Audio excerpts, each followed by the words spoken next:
Focus like a locust, baby.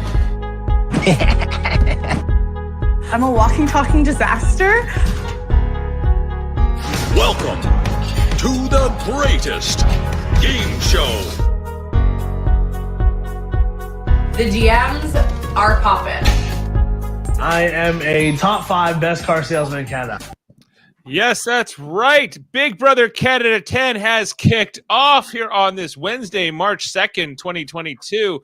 I'm Dave Mader, joined with my brother Jeff Mader here on Super Mader Brothers Podcasting, streaming live on Facebook, YouTube, and Twitch, or you might be listening to just the audio version after the fact. How are you doing tonight, Jeff? I'm well. Ready to talk about another season of Big Brother Canada, the greatest game show ever. It is the greatest game show ever. It was told right to us off the top, Jeff. I don't know if you heard that announcer, but get ready to be blown away. Get ready to be blown away. I want that money. Yep. Or they want their money. Tax-free, baby. Okay, and who's on the panel tonight, Sam? Well, it's me and Jeff, as Jamil is off watching The Batman tonight. So he's got his priorities. But we'll be talking to him about that movie eventually. Sam also wants to congratulate you on the newborn, Jeff. Thank you, Sam. Very nice. She's doing well. Almost 3 weeks old. Yeah.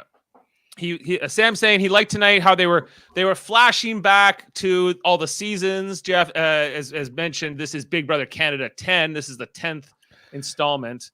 I can't believe it's been that long. Yeah, it's a little bit nuts, eh? They were kind of reminiscing a little bit, but then they're like, they've had a whole bunch of different themes for this show over the years. There was like a Space Invaders theme. There was a casino theme. And this year they're like, it's just a game show. I'm like, well, that's I think it's retro game show, Dave. I think like it's like all sorts of like 70s and 80s style game show retro. That's the theme. Yeah, that's cool. Like it's simple. It's not. We don't have to overthink it. And I think we can. We get on it. It feels like yesterday when they were on season 4. It feels like yesterday that Gary Glitter had that whole debacle where he should have won the game, but his ally there, Topaz, voted for the wrong person in the final jury and gave the win to Catherine. I think was that her name? It's been a while. It's been 10 years. So yeah. That's how it goes. I mean, I guess we'll find out on this season, but I do feel like every year, and it's the American version too, but we keep getting like less and less savvy game players and more like TV characters and bubbly people. And it seems to happen like in both shows where it's like that's what they gravitate toward casting. And I think that's all like we got to bring in the casuals. The people that are going to watch it are going to watch it anyway. That's what the producers, I think, say. And like the super fans are going to watch no matter what. Right. But like, I kind of always go back to like what we saw in Survivor 40, where you get like all the best real, like the winners, and they're winners for a reason. And you get them all in a season and you get like really good gameplay. And I think that's what they should focus on a little bit more with casting. That's how I feel anyway. Yeah, like I can't disagree with you. Like it's definitely been the trend over these past few years. I think that they definitely don't want anybody controversial or like problematic, at least I think for casting purposes. So they tend to gravitate towards more like these public figure types anyway, who have sort of public personas largely, but not exclusively. And those that aren't aren't necessarily always the game players. And then you get like a Kevin in this cast who is, I think, too much of like an over the top. I'm going to pit people against each other and I'm a villain, and I'm leaning into that early. And it's almost too much, the other way where, but they only do one of those guys, so then he stands out. And, so like for me, it's just like kind of like sprinkle in a few more, less bubbly, a little bit more game focused strategic players, and just have a few of them, I guess. So I don't know. So you want like some different personalities in there. Yeah, like I feel like most of them are kind of the same. Like I feel like it's just like you would be walking into a college dorm, and you would you know what I mean. Like I feel like very much that's what this house is. At least that's my impression. Like if I was Martin Frenet, the Acadian from The Acadian Driftwood. Yeah, Acadian Driftwood, I think I would think like, oh man, like, this was so 20 years ago for me. You know what I mean? And I don't know, like I don't know if like I would feel like I could bond with these people, like I always found Big Brother Canada did better where they have a few more older people, but maybe they're going more the American way. I don't know. Yeah, we only got Marty in this one, and he's 42, right? And then after him, I don't even know who the next oldest is. Like I think it's is anyone in their drop-off. 30s? Yeah, Tynesha's 32. And Jessica is 35. Okay, so Jessica's probably the next oldest. Jessica's the next oldest, then Tynesha, then Betty. But Betty's like 31, like they're not exactly old. Yeah. So yeah, average age in this house is well in its 20s for sure. Yeah, it's mostly 20-year-olds, and so like that's just the vibe I'm getting from the house. And how do you know, Sam? How do you know Tynesha's 35 and not 32? I thought was my information unreliable? He looked it up. I just think like the vibe from the house is like young, dumb, and ready to mingle. I think that's what they were going for. I think that's partly what the Big Brother audience is looking for. I know it's not your favorite part of Big Brother, but I think it's always been part of Big Brother. Yeah, no, it definitely has. And I'm not saying that it hasn't. I'm just saying like the personalities they usually cast are a little bit less I find like the thing with Big Brother Canada was it was kind of like the alternative to the American, and now I just feel like it's the American show, just in Canada. Well, yeah, it's gonna be interesting talking to you about it because what you're seeing is differences. What's the same? What's worse? What's better than the U.S. version? Because I think the U.S. version has gotten stale in some ways, or a little sure bit it has, stuck in its ways. I feel like the Canadian version a little bit more. It's newer, at least, so it's a little bit more willing to adapt. And from the beginning, it's kind of done a few things differently, always than the American. But yeah, like I kind of want to just talk about how this unfolded tonight, and how, because we did the cast preview on Sunday. We did the draft. We did part of the draft at least, and the rest of it was kind of completed throughout the next few days. But in this group that came in, there was 4 groups of 4. Right. And so you first question here is you would always want to be the first person in the house, right? Not the last person to come in. Send them all in at once. I don't like this groups. I'm not a fan of that. So the 4 waves. Why? She literally says the same thing to all of them. Are you ready to play Big Brother? And they're like, yeah, we are. Okay. All right. Go. We've been hanging in a hotel room for 2.5 weeks. Why is every time Arissa Cox talks, it's like, hey, you ready to play this game? Like, it's always like an innuendo at the end of her speech pattern. I'm like, what is going on? Arissa, I'm kind of desensitized to Arissa's speech patterns. It's different than Julie Chen. Like, it's a different vibe. And it's I couldn't speak for her and why she speaks in that way, but she doesn't always do it. Only when she talks to the other cat, like when she talks to the cast, she tries to give it the ominous, maybe because she thinks she's Big Brother. And I'm the host, and you're. Oh, what am I gonna throw at you next? Watch out! Right. She kind of cracks me up now. She used to bother me. Now I just laugh at her because she's so silly for me. That's kind of how I. Sam wants to know why they were all wearing masks. He says the U.S. was not wearing masks when they entered their house. Yeah, and they were just quarantined for 2 weeks, and Arissa Cox isn't wearing a mask. Well, I think it comes down to what her statement was there. Is don't worry, we are not putting our crew at risk. We are not putting our staff. Anybody here is not at risk. We are following all health and safety guidelines. You're at risk, sort of, because you're going into the house and, and you're going to be in close quarters with these people. And, the thing is it's kind of silly because the staff, I don't know if the staff and the crew wears masks when they set up the games and stuff. Probably not. Oh, I bet you anybody working indoors is wearing a mask still. Oh yeah, okay. on the Yeah, who's on the production staff.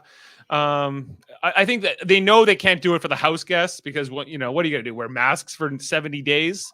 It's not really practical. So that you're gonna be living together anyway. So but for anybody, for the crew and the producers, they go home at night. Like they don't live there. So I think that that's probably what's going on. And Big Brother Canada 8 did get shut down. Like they tried to, because that season started right before the pandemic really went into full gear. And then they tried to keep it going for a little while, but then they realized that like with the production staff, they just couldn't do it in that 2020 era. That was everybody was at home, pretty much. Right. Like I feel bad for like the people that were playing, Dave. What was it, 2 seasons ago? Yeah, Big Brother Canada 8. Right. I feel like yeah, they just like, hey, go home, and then they never brought any of those people back. None of those people were brought back. But the problem with that season, even before the pandemic happened and everything else, it was almost like it was cursed because there was like 2 or 3 people from that cast were kicked out of the game for like death threats or something. And then there were like people who were just quitting the game because they didn't want to be there. And they were like, this cast sucks. Like this whole Big Brother Canada 8 is a write-off. Yeah. No, there's no winner. There's no winner. It's just over. And the pandemic kind of like, and then they tried to just start over in Big Brother Canada 9, and that's what they did. And Big Brother Canada 10 is just an extension of that. It would be cool if they did at one point, like I don't know, by Big Brother, like in 10 years, by Big Brother Canada 18, they're like, okay, we're bringing back all the Big Brother Canada 8 cast, and we're restarting from that moment the pandemic happened, or something like that. That'd be something, yeah. Like there was people getting kicked out. Everyone knew that Sheldon was like the mastermind too. That had already been kind of exposed, and so I don't know how much more interesting gameplay we would have got that year anyway. Yeah, probably not, right? Even if it had gone on, but yeah, because especially if people knew what, like, they gotten out of sequester and knew what was going on. So yeah, I guess once that happens, that's a wrap on the show, isn't it? Right. And back to just our earlier subject about like why do they do these groups of 4? And the US does it too. And I think it's just like, okay, here are like 4 house guests. Here are their intro packages. We're gonna edit them together. And I think that they do this not just in the Canadian version, but like see where these conflicts are going to come in, because like if you think about it, in that second group we had like Tynesha and Stephanie, and Tynesha goes, my nemesis in the house is going to be a woman that's more beautiful than me, and then they go over to Stephanie, right? And she's like, I got the boobs, I got the lip gloss, or whatever. And so they're like, see. And then later on it was Betty talking about all the astrology, and Kevin was like, if you read astrology, then you failed your IQ test or whatever. You got. If you believe in astrology, you failed your IQ test. That's not how IQ tests work, Kevin, but that's okay. Well, no, is it? I mean, yeah, like if you're gonna use an IQ burn, you should probably get it right. Yeah. He's got a very high IQ, obviously, and so I think Right. I think they were just like they try to like maybe show or what they're thinking might happen with some of these house guests.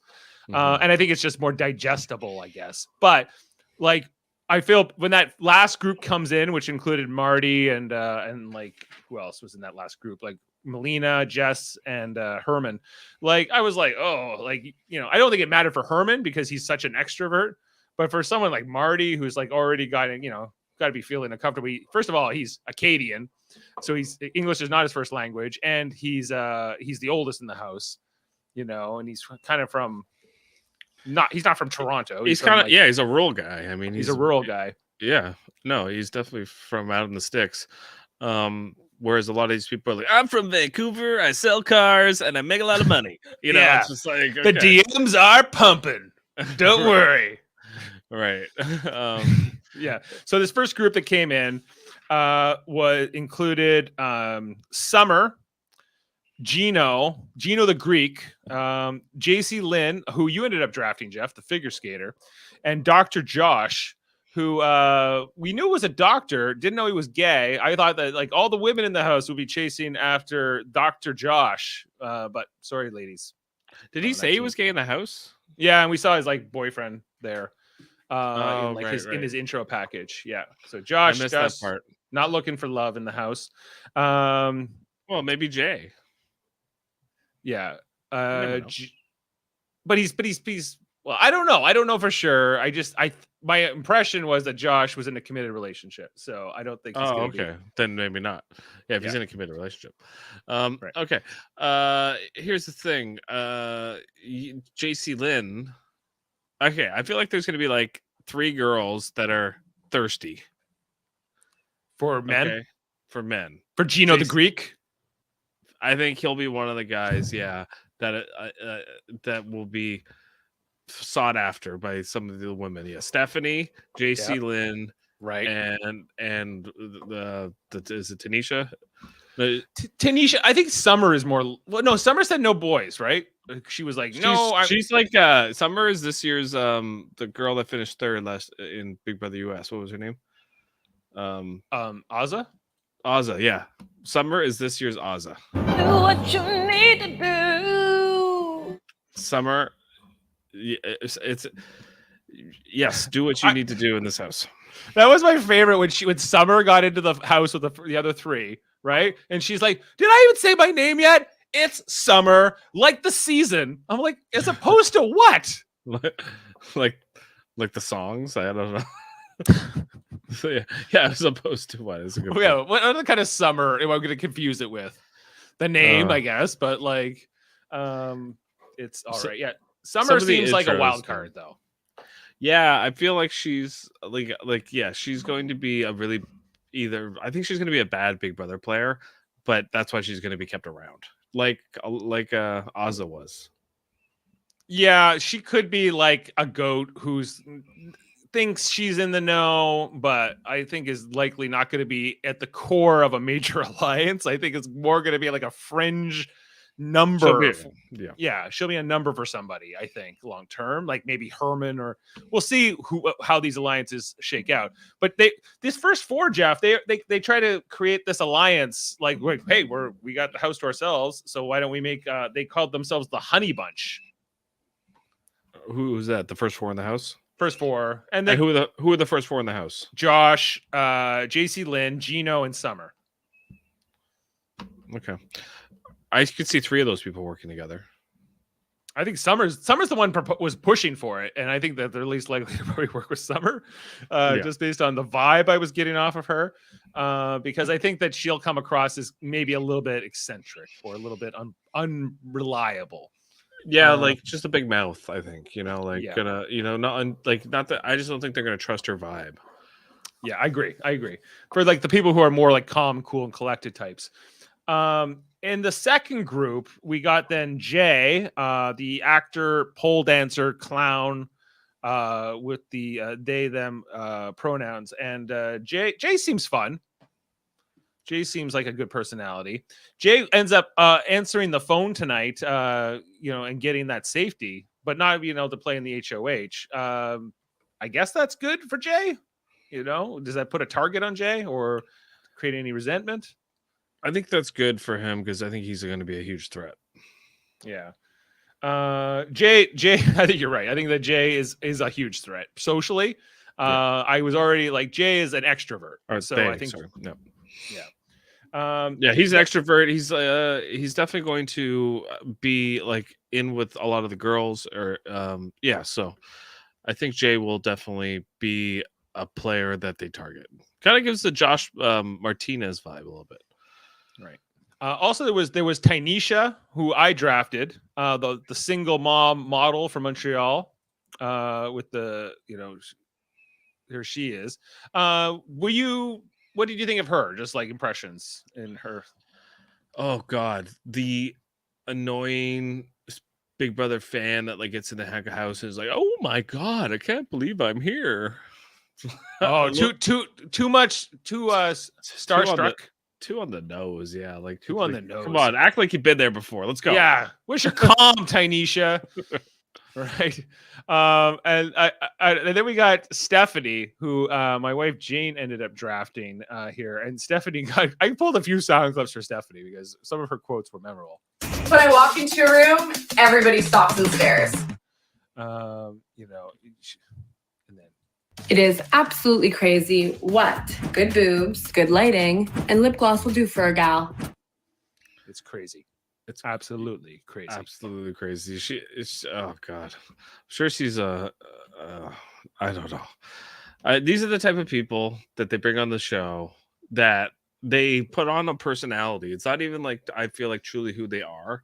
It's just like, this is my Instagram influencer personality, and I just don't care. Like, these are the people like that bother me the most. She's in the house. 26, right? So Yeah. Or fact check me on that, Sam, if I got her age wrong. But yeah, like yeah. So go ahead. Yeah. well, I think like every season of Big Brother has women like Stephanie and men like Gino, and I think that sure it does. Yeah. they always yeah, want that. Gino. Oh my God. I'm Gino. I'm a guy. I'm 28. That's it. Yeah, he doesn't even say what his job is. He's just like, I'm Gino, I'm 28, and that's it. That's it. I gave you my age and my name, and I'm a man. Doesn't even say where he's from. No, You know, doesn't say where he's from. Doesn't say like what he does, who his mom is.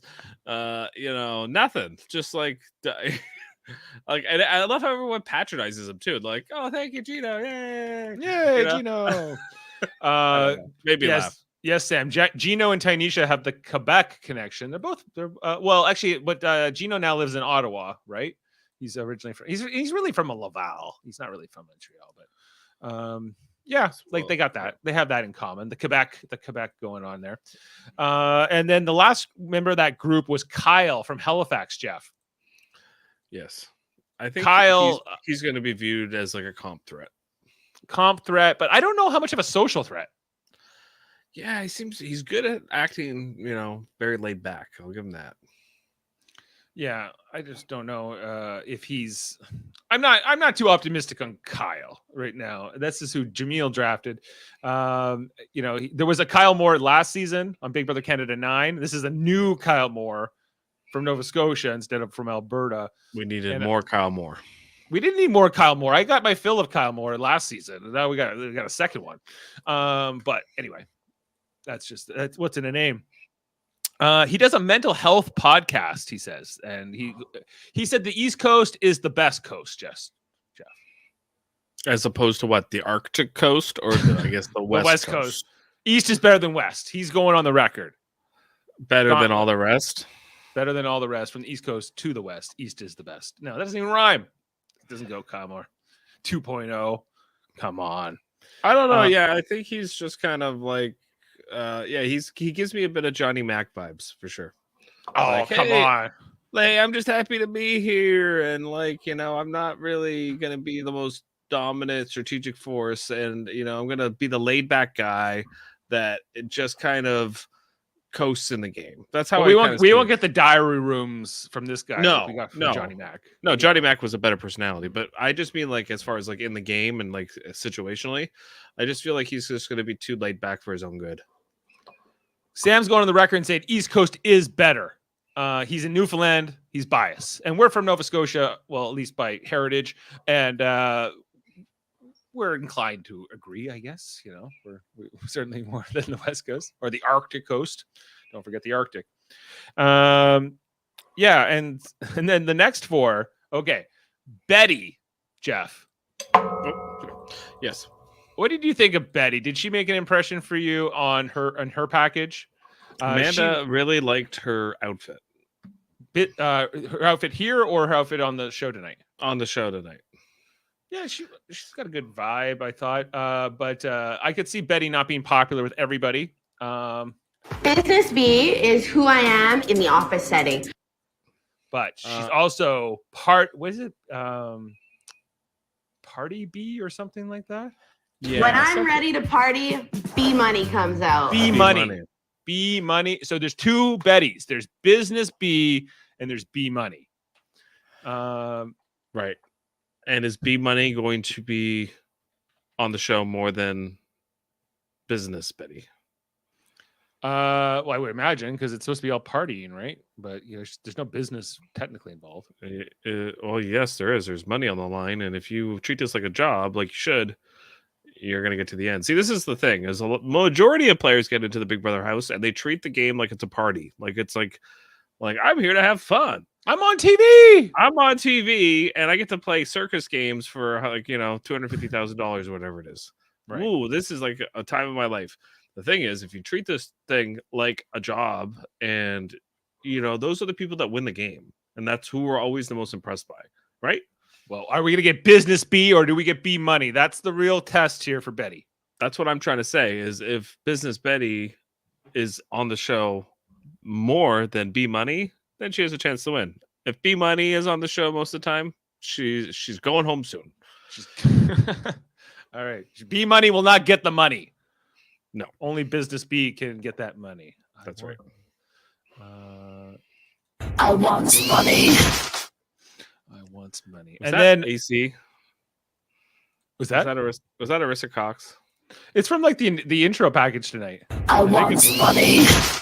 Oh, okay. I thought it was Arissa Cox's voice, but I want money because they're doing all the good things in life are free, but you can leave them for the birds and bees. I want money. It was catchy. Oh, it was good Beatles song. Is that a Beatles song? Yeah, well, they covered it. Okay. And then the third group of four, continued with Betty, Moose, who loves sports. Did you like Moose? Yeah, I thought I really liked him in the intro package. I'm glad I didn't draft him now. I feel like people are going to view him as like, oh, this guy's too nice and he's too like, no. You know what I mean? Like he's too like, hey guys, like I'm awesome. You're awesome. Let's go. Yeah, I could see him being a threat to people. Yeah, I don't know. I think people will want to get him out. That's how I feel about him. Yeah, maybe not right away, but down the road.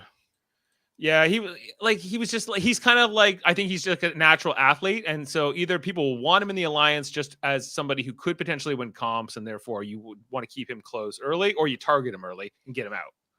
Right. Mm-hmm. So if he can stay off the block in like the first couple of weeks, he's probably going to go far, at least into the jury. But I think if that doesn't happen, then he's probably in big trouble.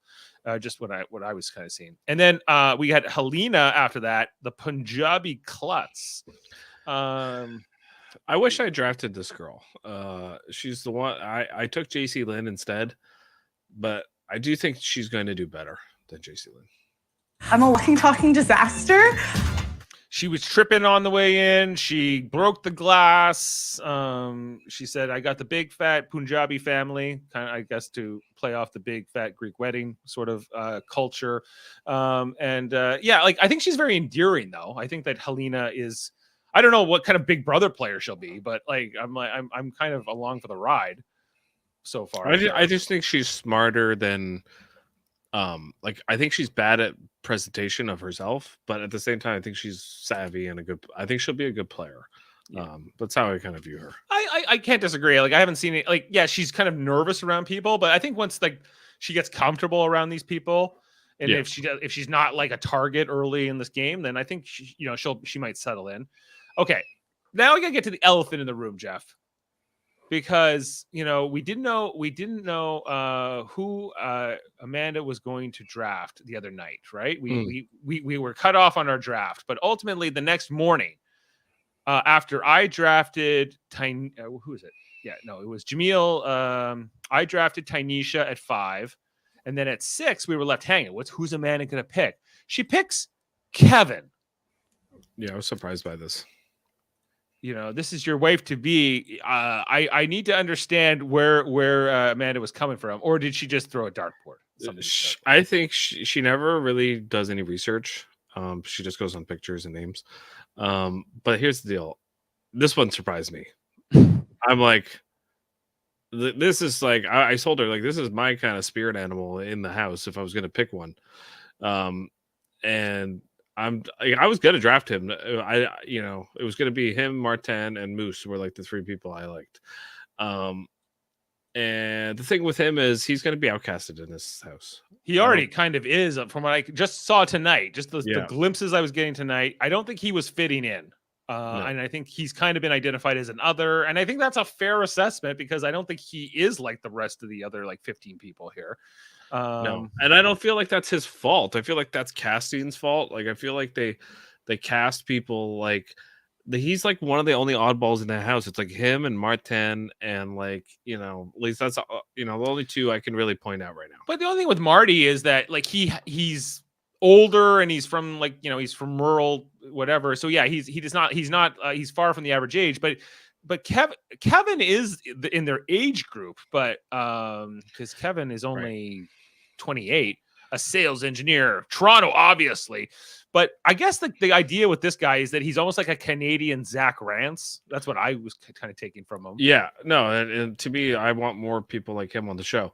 I want people that are going to give me interesting commentary about the other people in the house, the people that are kind of, not always bubbly. Like, like you have like what? How many house guests is there? 16? 16.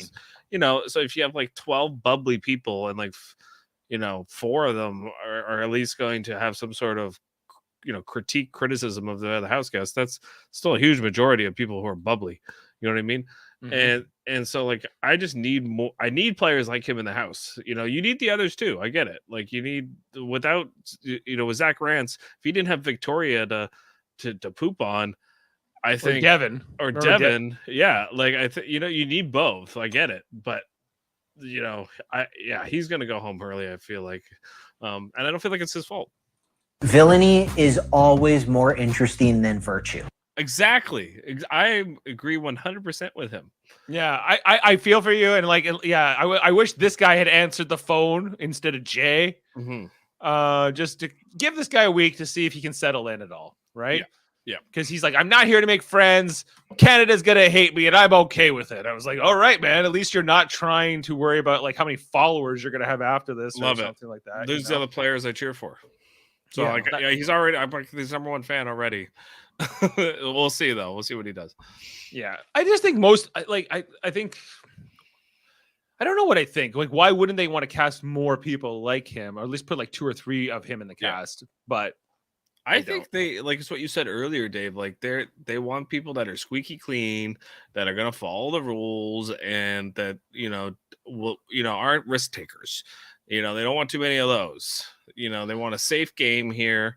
Because this game is about social dynamics at the end of the day, and they need people that are, politically correct and know how to not ruffle feathers.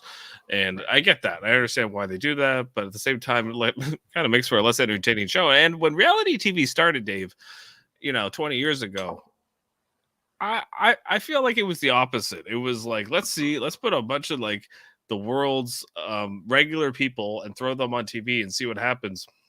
And that's why people ate it up. People were like, oh my God, this is insane. This is very cool. Now with social media, it's changed completely. It's completely different now. And I think it's just different in a whole bunch of ways. Like mental health is treated differently now. And like, there's more around like sort of, I don't want to say identity politics, but like sort of having a different set of virtues, like, sort of conveyed. Certainly they don't want people who the audience will consider just sort of like scummy people. Because, It's kind of like, why do you want to see somebody who's just an awful human being win a game show when there's good people who want to play that game show? I guess is sort of the argument. This is going on in Survivor. This is going on in Big Brother. It's not exclusive to Big Brother Canada. Right. But nobody's truly good and nobody's truly bad. And I think we missed that point. You're right. We try to like make it like a bunch of saints go in there and, but I don't think that's necessarily true. I think everybody has a bit of everything in them. Sure. And that was kind of the interesting thing about, when Survivor first started, The Real World, Big Brother, all these shows, it kind of wanted to show you like, oh, okay, normal people, what's the real story, and like, let's put them on TV and see what it's like. Now it's a little bit different. Now it's all about brand and like, when they come to the house, they like immediately go on the tour of like, reality TV celebrity. So they become like these like mini celebrities now, which is weird to me in some ways, But anyway, that's all conversation for that day. One thing about Big Brother Canada that I think is inferior to the Big Brother USA version is the live feeds, because Big Brother Canada live feeds are free. Mm-hmm. And because not a subscription paid thing like they are in the States, and because of that, Global, who makes Big Brother Canada, is just like, we'll turn off the live feeds if it suits us, right? And we'll block out the live feeds for days sometimes, if it suits us. Like when a lot of those issues were happening in Big Brother Canada 8, where there was like I think it was Jamal and a couple of the other guys were getting into fights and saying some pretty bad stuff, and we couldn't see it at all. We just were hearing about it after the fact. And in the US version, we would have got that. So Canada is the production of the Canadian version is way more concerned with like controlling the narrative. They don't want to end up on TMZ about this house guest said some racist thing or whatever, or as much as possible. So they are going to cut that out. Which is interesting because, that's kind of what makes your show blow up nowadays. It's like, what happened on Big Brother Canada? Oh, I gotta see this and be outraged about it because that's what that's what drives clicks at the end of the day. But Big Brother USA does that too, right? Like they did not. Well, only because like the celebrity one we just watched, because they protected him. That's true. They protected Todrick, and it seems like a lot of the celebrities, their image is protected a lot more than maybe the average house guests in their seasons. No, I think you're right, Dave. I think they do it for both. Like there was a bunch of stuff that happened last season on the regular show of Big Brother where they wouldn't put it on the show, but like the live feeders knew about it. Like with what was his name? The guy that was booed when he left the house and was like, "Oh, Kobe," and the whole kit. What was his name? Oh, Kyland. Kyland, yeah, like Kyland and all like the stuff that was like, and with Big D. Big D like was saying all sorts of different things and they never showed it on the show, right? So that I think they just do it in general to protect brand.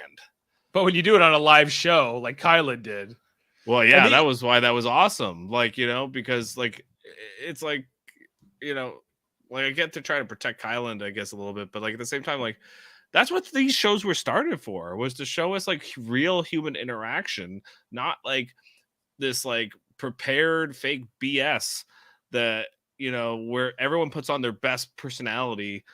You know what I'm trying to say? Like I do. I just think they aren't thinking in those terms anymore. I think they used to like almost parade out these house guests and like other contestants on reality TV, like kind of like farm animals and like whatever happens to you happens to you, Right. And now I think they maybe they've developed a little bit of a conscience, or it's just self-serving. It could be either, but it could be both too.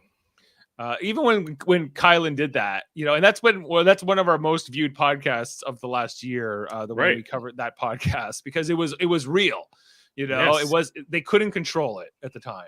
Yes, and which I think audiences eat up because they're like, oh my God, this is amazing. The big machine can't control the narrative on this, and like that's what's great. That's why I prefer the American show too, Davis. Exactly what you just said. Like they can't control the live feeds. There's a whole group of live feeders that really know what's going on, and the show likes to present to you a completely different narrative, and so you kind of get to watch two shows, whereas Big Brother Canada, it's one show pretty much. And Global had their way. There wouldn't even be live feeds, I think, right, but they know they have to, but it's still Big Brother because it wouldn't be Big Brother at all. But and both shows they don't even turn the live feeds on right away in the US. It's like a week later usually, right after they get in, because they want people to kind of learn how to do it, especially for because they're being directed by production and they're being like, there's definitely stuff going on in that first week that is like, this is where you go at this time, this is where you go at that time. There's people over a loudspeaker and producers that are highly involved in that first week, and they don't want us to see any of that because that's behind the curtain. McCrae, you were not allowed to talk about production. McCrae, stop singing. Right. McCrae, stop sleeping. Get up, McCrae. McCrae, go to the diary room. From all of those things.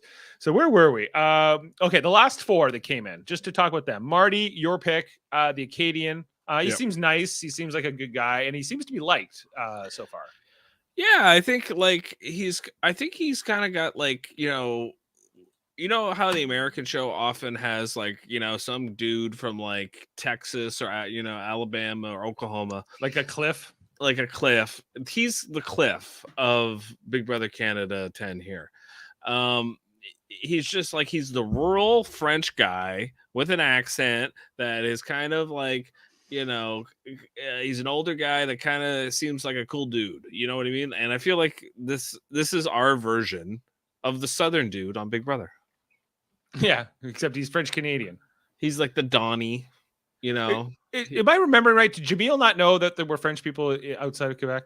Or was that a revelation the other night? Well, I'm sure he knew they were outside of Quebec, but not in like New Brunswick is like basically 50% French, right?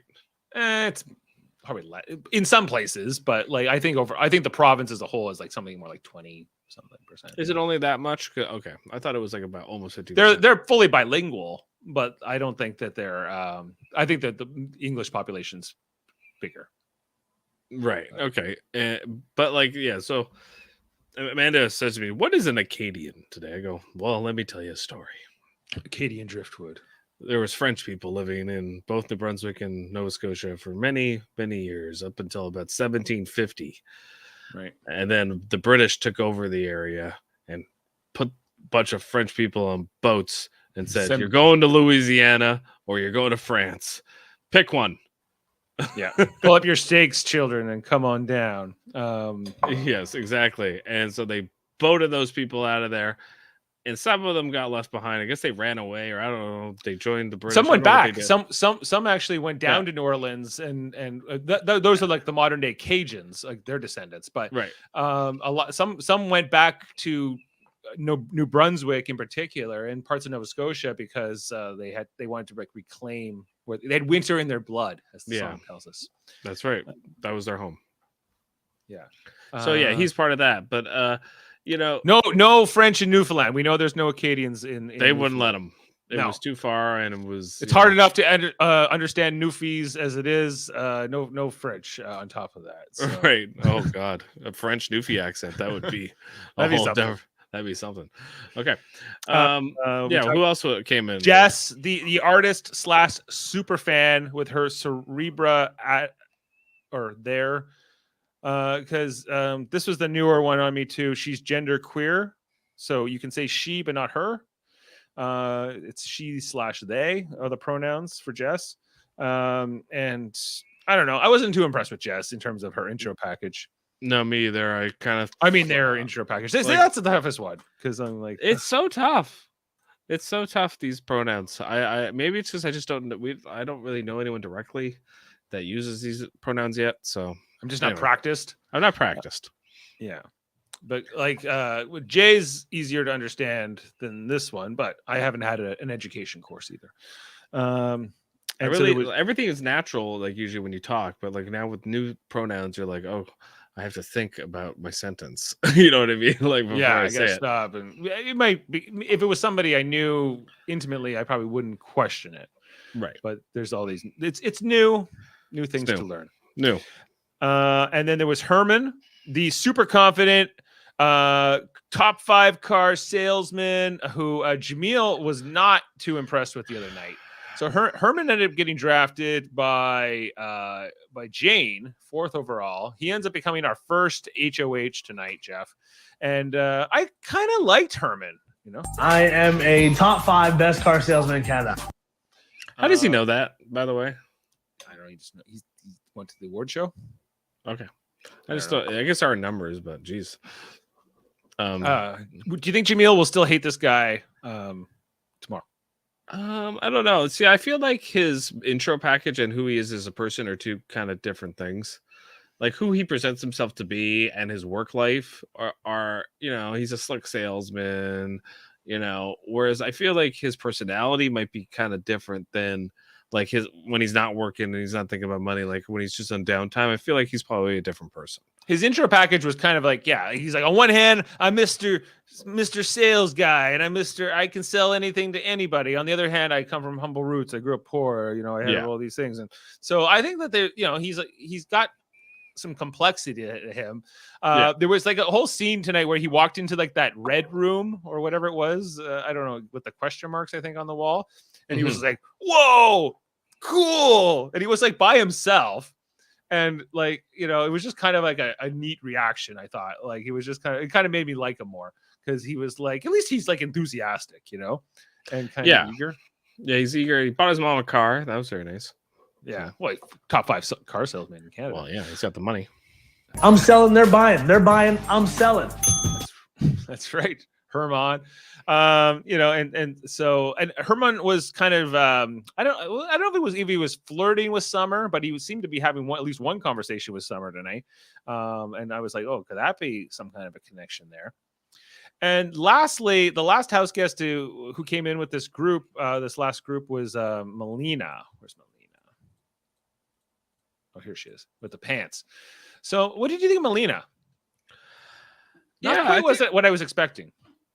I think she's kind of a cool chick, but like a little like, I don't want to say snobby, but I do, like a little bit like judgmental at first. But I think once she gets to know you, she's actually like really like cool. Like when she was saying like, oh, like her little thing about snoring. It's like, oh, I don't like people who snore, but it's not their fault. But judgmental, but also at the same time understanding. Yeah, but she's gonna let you know. I could see her getting on people's nerves. It depending on how much she shares about how much she's annoyed by people or how much she's not liking certain things. Right. Give it a week with living with Melina and see where it goes. Right. Yeah. Like when you're listing off things you don't like about like people you're living with, and you're willing to say those things out loud, I think you're gonna run into some roadblocks in a game where you have to live in tight quarters with 17 other people or whatever it is. Not as tight as the BBUS house though. No, but at the same time, like how many bathrooms they got in that house? I think it's only the two. I think there's the big one, just like the US has house, and then there's one the HOH room. What do they do? Like, is there 2 bedrooms of like 3 double beds? I think there was something. Yeah, it's basically like there's 3 rooms of beds, and then there's the HOH room itself. And no, why does nobody ever like sleep in the living room though, or like on the couch downstairs? I think I don't know, they bunk up, and I don't know, because I guess that's just like an ostracization feeling, like you don't want to not be around people, Yeah, but if you're with Todd Bridges and he's snoring, like I think I would find another place in the house to sleep. Oh, I would too, but I don't know, like they see, maybe it's 3 bedrooms of 3 beds of double beds. That's what they kind of said tonight. There was only like 8 beds, not including the HOH bed, right? And they're like, so it seemed like there was going to have to be some bed sharing going on to start. Right. I see it again. Like I'm surprised they do that. But then they do the have not room too, right? The American show too. Like, does everyone get their own bed? I don't think so. Maybe. Yeah, I think they do, but they definitely don't all get their own room. They have to share rooms. Right. That I understand. Especially the celebrities, they're gonna get whatever they want. Okay. Anyone else, Steve? That's it. And then we talked about a lot of these other things. Jay answered that phone, got the safety, not in the HOH. This is a real game show, and then the HOH I think is the only other thing itself. What did you think of this format? I always do enjoy Big Brother Canada's competitions because they really go the extra mile to for production value. Absolutely, everybody way better gets than the States. Everybody gets like a great costume with their neckerchiefs. They all look like they're in the 70s. They had these 3 different competitions. Yeah, it looks way better. And this is the one part of the Canadian version that does play out better is competitions for some reason. That just means their crew's better. Yeah. They put more time and effort into it for sure than the States does. The States is like, it's about turnover. It's like, we got to get to the next thing, Yeah. Theirs is outdoors and the Canadian version's indoors. So I don't know if that helps. I think like the Canadian version must have better ability to like load and unload gear, like lights and signs and all sorts of different things. They must. I think they just way more room because when you look at that Big Brother US backyard, which is just AstroTurf, it's small. It's pretty small. But they just started a new house. Like I think the Celebrity Big Brother season was the first season. No, this was the new house. It was new? I think so. It looked like exactly like the old house. Yeah, well, they literally built it just to look like the old house, except I think the backyard is bigger. Okay. Well, that's one thing. I think the fact that the Big Brother Canada outdoor, like what they call the backyard, which is not really the backyard. It's just like a big studio where they can do the competitions. The Big Brother Canada house has another area where people can go have a smoke or they can go outside. That's it's like a hot tub area because it's March and it's not as summery for them, right? But at least they have somewhere they can go outside. Are they starting later than usual? No, not really. Like I think it's about this time. Yeah, so I just remember it always being cold. I think they're starting. Yeah, maybe a couple weeks late. I think okay. I think it would Yeah. normally start because remember, like Big Brother Canada 8 when it started. Right. Yeah, like they were well into the season before the pandemic hit. That's right. They were. So they probably start like the second week of February before. Now they're starting in March. All right. Right. Yeah, and I think that the other thing that sucks too about that Big Brother US house is like if when they shut down that backyard to build the competitions, the house gets like lose all that space, right? They can't go out back, Right. and they can't even go outside during that whole time. How do they get their vitamin D? They must give them vitamin D Just supplement. give them pills, yeah. Yeah, they must because if they're not getting outdoor time, like it's like prison, right? Like even in prison, they must give you outdoor Like an hour a recreation. day. Yeah. Right. And then the Canadian house, that's not an issue because they have it's separate. That's the thing I think that they should maybe look at doing at the Big Brother US house is like maybe giving them another outdoor, maybe a rooftop or something. If they're going to build a new house. Well, or just, a bigger outdoor area than the hot tub area. Yeah, exactly. Something, just more locations I think is nice sometimes, even though I don't want it to be too, that's my only issue with the Canadian house is how big it is. It's friggin' huge. Even when they come in that front door and then they got to take this long walk down these stairs and then now they're down. And I feel like it's not good for shooting. Like it's not well made. Like the American show, you can tell is well made for angles and like they could literally shoot it like it's a soap opera. Like they, whereas the Big Brother Canada show is like everything feels like, you're about 20 meters away and everything's zoomed in and it's just like, I don't know, just the way it's shot isn't as good as the American show. It looks weird. Like I think it's because it's so big and I think they have just as many cameras, but it's just a different layout. Yeah, the layout is odd, and there's a lot of stairs. It's like, oh, let me walk up these, 25 stairs to get upstairs, or which is the way out of the house. Like when you get evicted, you go out you're down in like that living room, and then you walk up the stairs of shame. And we've had some great moments on Big Brother Canada where like I put a plague on this whole house, and there's been like I want blood on my hands, right, things that have been said, which. Oh, here we go. Here we got a good comment here, Dave. Oh, they changed. Cynthia says they changed the staircase and made it an enclosed back area. The summer house will have the open backyard. So, are they going to have a summer house in Big Brother Canada?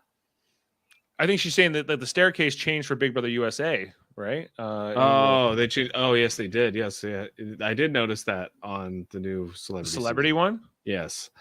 Yes, and I found that they did change a few things about the American house, that were I noticed, but like it wasn't anything like you didn't notice, like you didn't know, but like there were certain like the upstairs is a little bigger, where Todd was hanging out when I think it was Shayna fell, or it was Misha, I forget. But anyway, and the back area is definitely bigger. Yeah, now. Oh, that's good. Okay, well, it only took them 20 years to catch up on that, or 22. Yeah, I guess. Whereas you're right though, Dave. With the Canadian house, when they get evicted, they got to walk like 50 yards to leave. Sometimes in heels. Sometimes in heels. Most of the time in heels. Whereas the American show, it's like the couch is like maybe like 5 paces away from the front door. I think that's better. It's so much better because like we get like that Kylan moment and we get like, or people will just like don't even like walk over the table and just leave right away, before they. Yeah, what tends to happen in the Canadian run is like once they get up the top of those stairs and they get up the top of the balcony, they say something like they do a catchphrase and then they walk. They out. blow a kiss and then the entire cast gets up and claps. Yeah, and it's like it's so brutal. Like it's like stop. Like cut it out. Already. I'd rather them hug in like they do in the American show, which I don't like either. But I get it. Like Jamil's like, I just got out of the Batman. How was Big Brother? It was all right. How was Batman? It was not better than the Batman. The Batman was better. You're willing to go on the record? I think that's going to be a good movie, but we're not here to talk about that. But I think the Riddler is a great villain. Yeah, I'm glad that the Riddler's back. I'll just say, not bad, Jamil. Not bad, but probably not as good as Batman.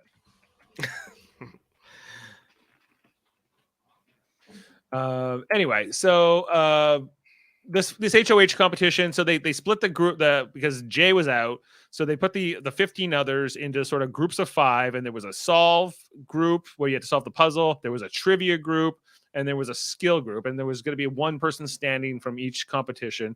I thought that those competitions were kind of interesting to watch. Herman won the puzzle competition, where you had to like walk through the door. That was kind of exciting, and then the trivia one.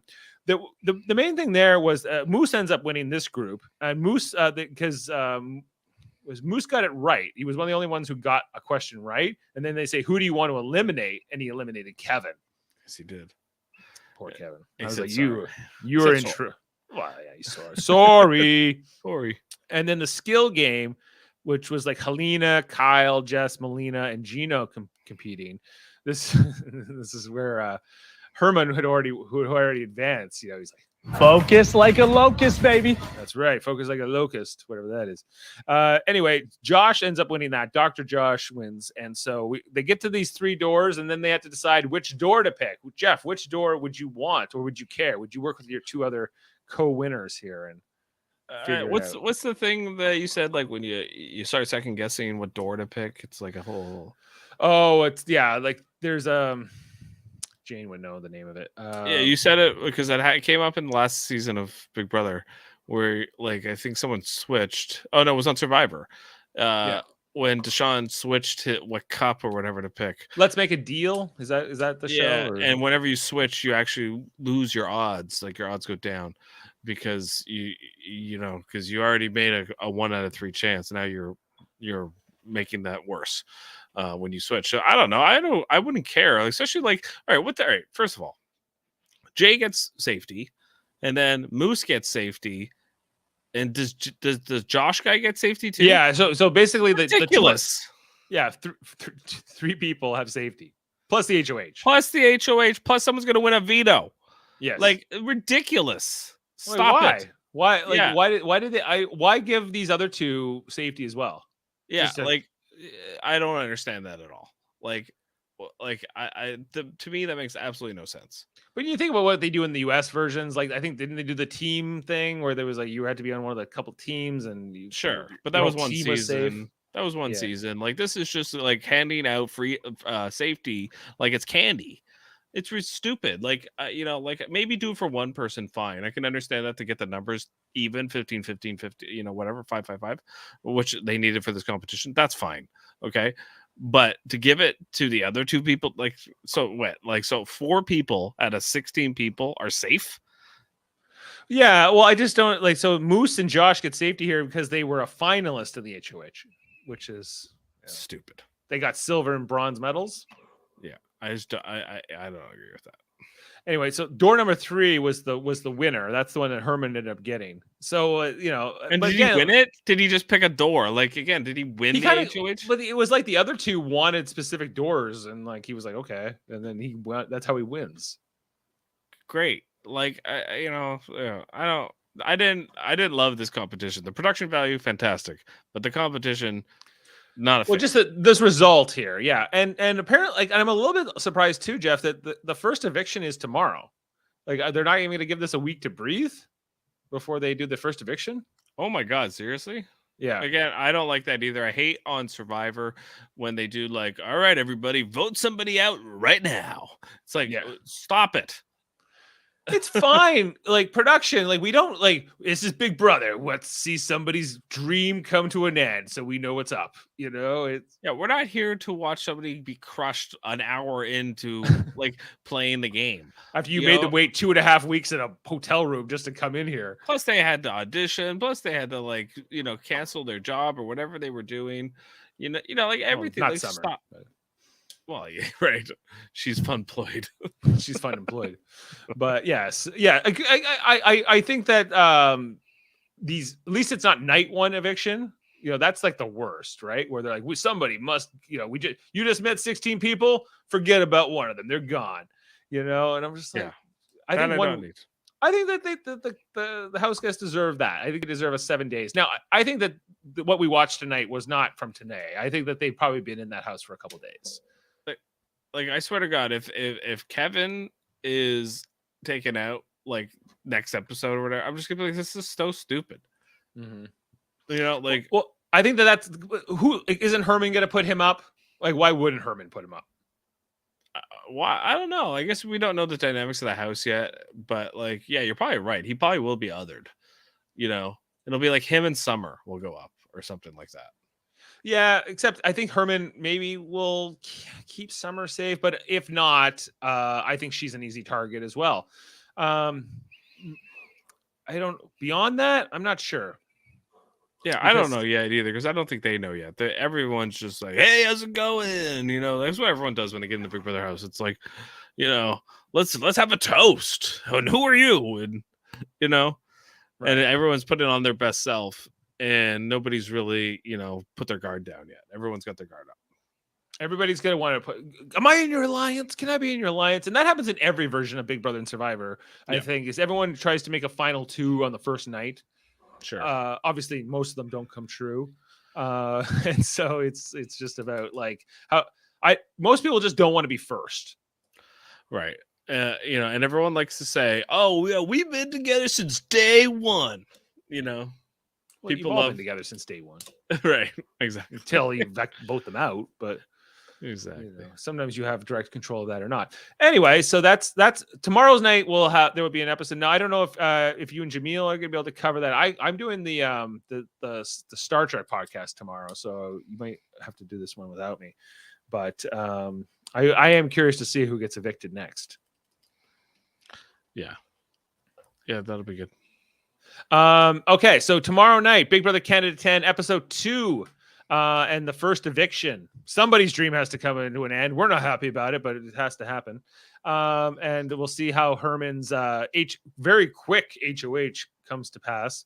And maybe I wouldn't be surprised if we even get the start of another HOH competition, because it seems like this first week is like a very accelerated version at the very least. Maybe we'll just get a veto or something. But we have to get a veto tomorrow because we had the HOH, and we have to have nominations, veto, and the eviction tomorrow. Somehow. So, oh my God, seriously? Like, what? Why? I guess they do it in double evictions, but it's gonna have to happen. Okay, you know, that would be a better idea of what they should do right off the bat. Do a double eviction right away. You know, like first week double eviction. That would be a better idea than hey, everybody just got in, and now we're having like 2 HOH competitions. That'd be kind of cool if they did a double eviction, like boom, right off the first week. That would be kind of cool because if they did that tomorrow, that could be cool. Yeah, like that would be a better idea than like, you know, because then it like forces them to start playing the game right away, rather than be like, hey, I'm Moose, I'm a nice guy, right? You know, like okay, good vibes. Right. Yeah, exactly. Also, check out our other content here on Super Mader Brothers Podcasting. We cover other shows. Most recently we covered Celebrity Big Brother 3. We didn't do every episode, but we covered the whole season. Also, Marvel we like to cover very often, like we do the Marvel podcast. Most recently, Hawkeye. We're looking at Moon Knight coming up. If you like MCU, check those out. Survivor coming up in 1 week, Jeff, and we got the draft coming for this on Sunday, and the cast preview for the new season of Survivor, season 42. 3 Canadian residents in this cast. Oh, seriously? But one from Whitby, one from Ajax, and they're on the same tribe. Oh, really? I didn't know there was Canadians again. And one person from Montreal, but I believe she's a transplant from like the States originally or something like that. But still kind of cool. So 2 Canadians, like though. So unlike Big Brother, Jeff, Survivor is integrated. Well, Survivor is a lot smarter, I think, than Big Brother, because they look at more as like a North American game now. I like that. I think it should be a big pool of people. They just recently started letting Canadians in. Yeah, but look, they already got a winner. Boom. Proves we're smarter. Yeah. They gave her the key to the city, to Erica. To what city? Toronto? No, Niagara Falls. Oh, Niagara Falls. Cool. Yeah. The good Niagara Falls. Not like the Ontario version, not like the one where Brittany's from. Brittany, here, obligatory clip here. It's me. It's me. It's me. And then you need the Shout out to Niagara Falls, New York, my hometown. shout out to Niagara Falls, New York. But just ask about Erica. She's the first Canadian winner. The winner of Survivor 41, Erica. To our first Canadian winner. To Erica. To Erica. Exactly. Love it. Yeah. Okay. Well, yeah, that's great. What, Dave, do we have anything coming up on Live Long and Podcast? Yeah, Live Long and Podcast, our Star Trek themed channel. We are busy at the moment. Oh my God. Okay, on Monday nights, we talk about Star Trek Enterprise with Jody Simpson and Adam Woodward and Kevin Millard. We're going through all of those episodes from Star Trek Enterprise, the one starring Scott Bakula from the early 2000s. Then on Tuesday nights, we talk about Star Trek Deep Space Nine with Jeff Mader and Jameel Robinson and the Millards and Davin Scalehorn and myself. And so we've been going through all those episodes for almost 2 years. We kind of kicked it off when the pandemic started, and now we're up to season 5, episode 10, I think. We are into now. So check that out every Tuesday night. This Thursday, we're doing double duty tomorrow night, as I will be talking about the next episode of Star Trek Discovery with Michael Chan and Ashley Millard. And then meanwhile, because they're coming out the same day, Star Trek Picard's second season starts tomorrow, and Jody Simpson, Adam Woodward, and Davin Scalehorn will be talking about that simultaneously, because for the next 3 weeks, those shows overlap on their release days, so we're going to be covering both. And then also we have a third channel, Jeff, Trivial Debates, which you know well, as you just competed on that, or you didn't compete, you were the host. We had you hosting this past Sunday, February 27th. We had Jody Simpson, Jameel Robinson, and Max Duda competing. It was a good show, especially the sports round. I really liked. Who has the most pathetic fan base? Who is it? You want to hear? Check out Trivial Debates. And also check out our friends podcast, our cousin Davin. He's got his 2 podcasts, Locutors of Trek. That's his Star Trek podcast. He does all kinds of great Star Trek podcasts over there. Plus, X-Rated, X-Men, the animated series podcast he does with his friend Andre. They just interviewed Erica and Julia Leewald, the executive producers from that show. I was just on there last night talking about the first episode of season 2, Till Death Do Us Part, where Cyclops and Jean Grey thought they got married, but guess what? It was Morph. He was impersonating the priest. That's exciting stuff. I remember that show. I love that show. Yeah, it was a great show. Great. Great. Gambit. He was my guy. Gambit. Gambit, don't go where you're not invited, mon cher. And then Eamon Mader, my son, he under his alias Sam Jerka. Let's talk about fighting games, an audio podcast he does with Super Smash Bros. Seth and Paranoia, where you can listen to all that. Oh, and I forgot one more thing. Overall, also this Saturday night on Live Long and Podcast, Jeff, we are going to be having our next edition of Star Trek Radio Theater, Hiding Q, to celebrate the beginning of Star Trek Picard's second season. Jody Simpson coming in to play Q from this first season episode of Next Generation, Hiding Q. I'll be playing Picard. We got Steve Shives coming in from his YouTube channel. Commander William T. Riker for this. You'll be playing a very young Geordi LaForge for this one, Jeff. And we got Discovery Zone, Michael Chan playing Commander Data, among others. It's an all-star cast. I mean, it really is. Look at this cast. Check that out. Saturday, March 5th, 2022, 9:30 p.m. Eastern for the live read, and then the edited, polished version to come after the fact. And speaking of which, our first episode of Star Trek Radio Theater, the one we did for season 3, which was looking for Parmok in all the wrong places, should have that edit out tomorrow. So which will be a little bit crisper than our live read, which has had a bit of chaos in the live read. And I think that's it. Okay, well, great. Thanks, Dave. We'll see you again here next time for another Big Brother Canada 10 podcast. Until then, expect the unexpected. Take us away. Welcome to the greatest game show. The greatest game show. And Jameel would be mad if I didn't play this, so I gotta go. And remember, someone is always watching.